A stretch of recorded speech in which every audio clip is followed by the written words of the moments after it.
नमस्कार दोस्तों। मैं राज आपका स्वागत करता हूं एक और चौंकाने वाली कहानी में एक पल ऐसा आता है जिसे सुनकर शायद आपको रात में अकेले बाहर जाने से डर लगेगा।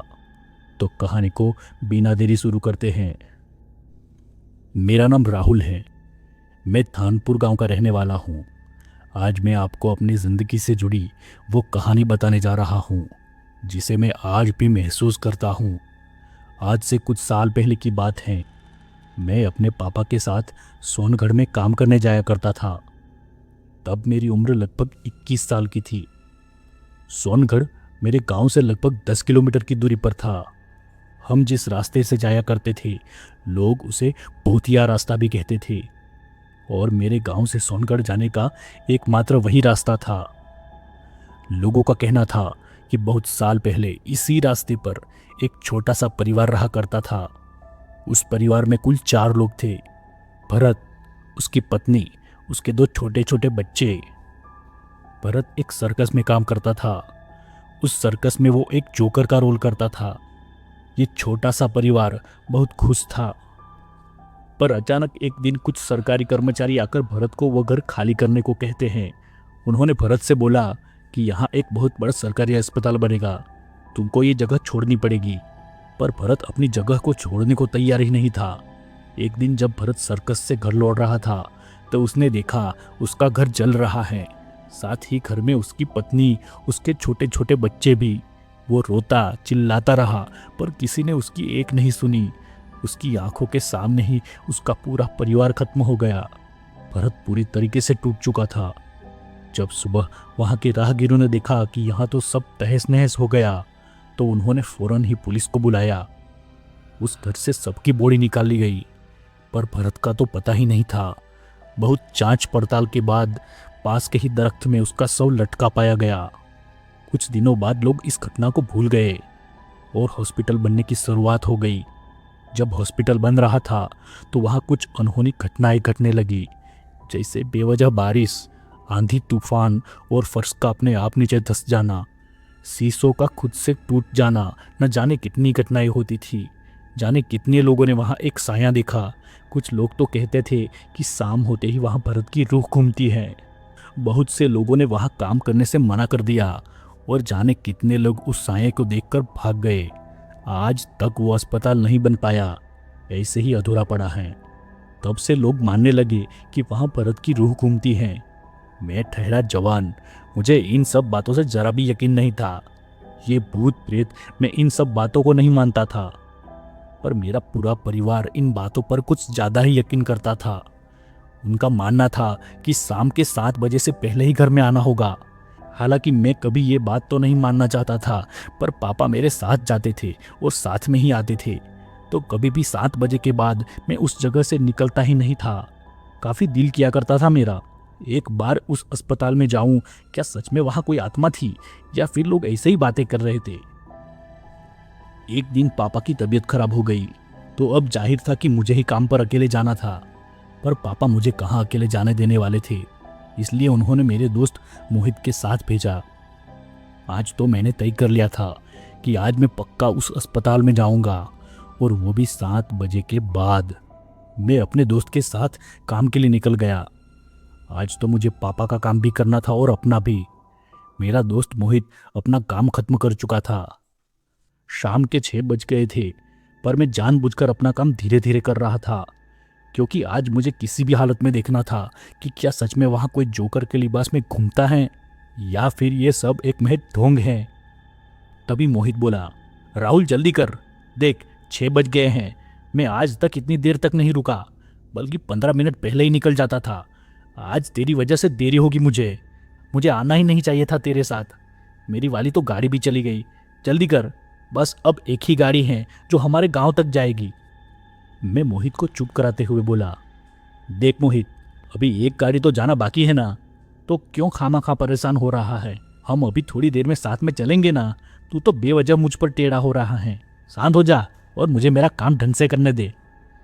इतना कहकर मैं चुपचाप अपना काम करने लगा। फिर मैंने खुद से मन में बोला, तू चाहे कितनी भी जल्दी कर ले मोहित, पर आज तो हम 7 बजे के बाद ही जाएंगे। काम करते करते रात के 9 बज गए। आखिरी गाड़ी भी जा चुकी थी। मोहित को मुझ पर बहुत गुस्सा आ रहा था। उसे देखकर ऐसा लग रहा था कि मानो वो मुझे खा ही जाएगा। तभी मोहित बोला, बज गए 9, हो गया तेरा काम, मिल गई तेरी आत्मा को ठंडक। अब बोल, क्या करेंगे हम लोग? तुझे पता है कि हमारे गांव में 6 बजे से पहले ही जाना होता है, पर आज तेरी कारस्तानी ने 9 बजा दिए। राहुल, न कोई गाड़ी न कोई घोड़ा, अब बोल हम कैसे जाएंगे?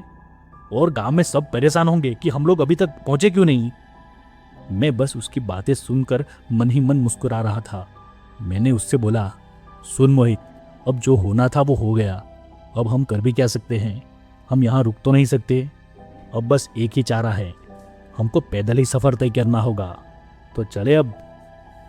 मोहित चिल्लाया, पैदल? तू पागल है क्या? देख, यहाँ तो थोड़ी चहल पहल है, पर थोड़ी दूर जाते ही सुनसान बिहड़ इलाका आ जाएगा, और थोड़ी देर बाद तो वो भूतिया अस्पताल। मैं नहीं जा रहा। तुझे जाना है तो जा, मैं नहीं आ रहा तेरे साथ। मैंने उसका मुंह देखा तो मुझे जोर से हंसी आ गई।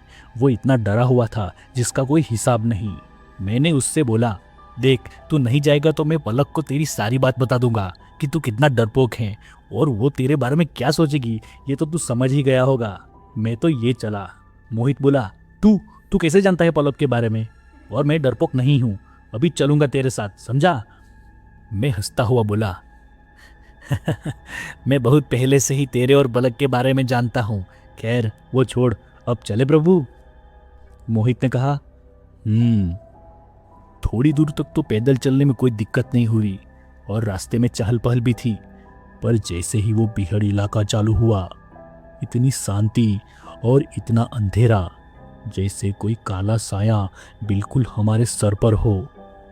पर फिर भी हम चलते रहे। मोहित तो डर से कांप रहा था। आखिरकार अब हम उस अस्पताल तक आ चुके थे जिसका मुझे बेसब्री से इंतजार था। हम वहां जैसे ही पहुंचे, वहां का तो माहौल ही बदल गया। अचानक तेज हवा और बारिश चालू हो गई। बेवजह बारिश तो यूं थी मानो हम दोनों को कोई अस्पताल में आने को बोल रहा था। और ऐसा ही हुआ। मैंने मोहित को जबरदस्ती उस अस्पताल में आने को बोला, पर वो डरपोक अस्पताल की छत के नीचे ही खड़ा हो गया। मुझे भी वहीं खड़ा होना पड़ा। काफी तेज हवा और बारिश हो रही थी, उसके साथ ही बिजली की गड़गड़ाहट हो रही थी। मुझे बस अंदर जाने का दिल कर रहा था। मैं बस कैसी भी करके अंदर जाना चाहता था, पर डरपोक मोहित मेरे हाथों को कस के पकड़े हुए था। हमको वहां खड़े हुए काफी देर हो चुकी थी, पर बारिश रुकने का नाम ही नहीं ले रही थी। तभी अचानक अंदर से किसी की आवाज आई। ऐसा लग रहा था मानो कोई शख्स बहुत दर्द में रो रहा हो। मोहित के तो हक्के बक्के उड़ गए थे। वो बार बार मुझसे बोल रहा था कि चल भाई, हम यहाँ से चलते हैं, पर मैं उसकी एक नहीं सुनने वाला था और मैं अंदर जाने लगा। मोहित भी डरते डरते मेरे पीछे आने लगा। हम जैसे ही अस्पताल में दाखिल हुए, वैसे ही वहाँ के गेट अपने आप बंद हो गए। मोहित ने काफ़ी कोशिश की कि गेट खोल दे, पर वो गेट खुलने का नाम ही नहीं ले रहा था। पर मैं उस आवाज़ की दिशा की ओर बस आगे ही बढ़ता जा रहा था। अचानक वो आवाज़ आना बंद हो गई। अंदर तो ऐसा लग रहा था मानो ये अधूरा अस्पताल नहीं बल्कि स्मशान हो। अब मुझे वहाँ बड़ा अजीब लग रहा था। मेरे मन में बेचैनी हो रही थी। मोहित मुझे मना कर रहा था, यार भाई, हम ठीक नहीं कर रहे, हमें आगे नहीं जाना चाहिए। हम क्या कर रहे हैं? हम बहुत गलत कर रहे हैं। देख, ये ठीक नहीं है। चल चल चल, यहाँ से निकलने की कोशिश करते हैं। प्लीज़ भाई, बात मान मेरी। मैं उसे समझाते हुए बोला, देख भाई, अब हम अंदर आ गए हैं, दरवाज़ा भी खुल नहीं रहा, तो हमको आगे बढ़कर देखना चाहिए ना कि अब हम कहाँ से निकल सकते हैं। चल अब। थोड़ी आगे बढ़ते ही हमें एक बाहर के लिए खिड़की दिखाई दी। मैं हंसकर मोहित से बोला, ले, मिल गया रास्ता, इस खिड़की से निकल जाते हैं। मैं जैसे ही मोहित को दिखाने के लिए पीछे मुड़ा तो वहाँ मोहित नहीं था। मैंने मोहित को आवाज़ दी, मोहित कहाँ है तू? मजाक मत कर। अभी खुद डर रहा था, अब मुझे डराने की कोशिश कर रहा है। जल्दी बाहर निकल। बहुत देर तक कोई आवाज़ नहीं आई। अब मैं वाकई में डर रहा था कि तभी अचानक ऊपर वाली मंजिल से मोहित के चीखने की आवाज़ आई। मैं फौरन उल्टा सीधा ऊपर की तरफ भागा, पर मैं जब वहाँ पहुँचा तो वहाँ कोई भी नहीं था। पर जब मैंने ऊपर छत की तरफ देखा तो मेरे होश उड़ गए। मेरे पैरों तले ज़मीन खिसक गई। मेरी आंखें खुली की खुली रह गई। मोहित हवा में लटका हुआ था। मैं बहुत डर गया था। मैंने मोहित को जैसे तैसे खींचकर नीचे उतारा। मोहित होश में नहीं था। मैं उसे गोद में उठाकर नीचे लाया। छत से पानी टपक रहा था। मैंने वही पानी मोहित के चेहरे पर मारा। मोहित को होश आ गया। मैं हड़बड़ी में पूछने लगा, मोहित तू ठीक है? और ऊपर कैसे गया? और तू हवा में कैसे? क्या हुआ था तेरे साथ? मोहित बहुत दबी आवाज में बोला, भाई वो किसी को नहीं छोड़ेगा। वो हम दोनों को मार देगा। हम में से कोई जिंदा नहीं बचेगा। मैं उससे पूछा, पागल है क्या? कौन हमें मारेगा? मेरे और तेरे अलावा यहाँ कोई नहीं है, समझा तू? मोहित ने मेरा हाथ झटकते हुए बोला, हैं, हमारे अलावा यहाँ एक और लोग भी हैं, समझा तू? अब हम नहीं बच सकते। अब हम नहीं बच सकते। इतना कहते ही मोहित रोने लगा। मैंने उससे फिर से पूछा, कौन है वो? मोहित ने कहा, वो जोकर। तभी अचानक से किसी की हंसने की आवाज आने लगी। जब मैं पीछे मुड़ा तो मैं पागल सा हो गया। मेरे ठीक सामने वो जोकर खड़ा था और मैं उससे थोड़ी ही दूरी पर था। उसकी लाल आंखें, गंदे नाखून, एक हाथ में कुछ गुब्बारे और दूसरे हाथ में एक चाकू। वो मेरे पास आ रहा था। तभी मोहित ने मेरा हाथ पकड़ा और उस खिड़की से बाहर कूद लगा दी। बाहर की ओर गिरने से मेरे सिर पर गहरी चोट आ गई। मेरी आंखों के सामने एकदम अंधेरा सा छा गया। मैं वहीं पर बेहोश हो गया और जब मुझे होश आया तो मैं अपने घर पर था। पापा ने बताया कि तुम दोनों लोग हमें पास के ही झील पर बेहोश मिले थे। मैं तो थोड़ा ठीक था, पर मोहित की हालत बहुत खराब थी। उस खिड़की से बाहर निकलते ही न तो मुझे होश था, न ही मोहित को। हम झील तक कैसे पहुंचे हमको कुछ याद नहीं था। बस याद था वो बीती हुई रात। मैं चाहकर भी किसी को कुछ नहीं बता पा रहा था। मोहित तो गहरे सदमे में था। मैं अब पूरी तरह से मान चुका था कि वहाँ सच में कोई है।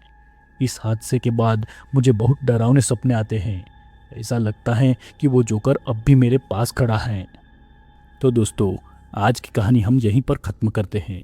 अगर आपको हमारी कहानी अच्छी लगी हो तो इसे लाइक और चैनल को सब्सक्राइब जरूर कर लीजिएगा।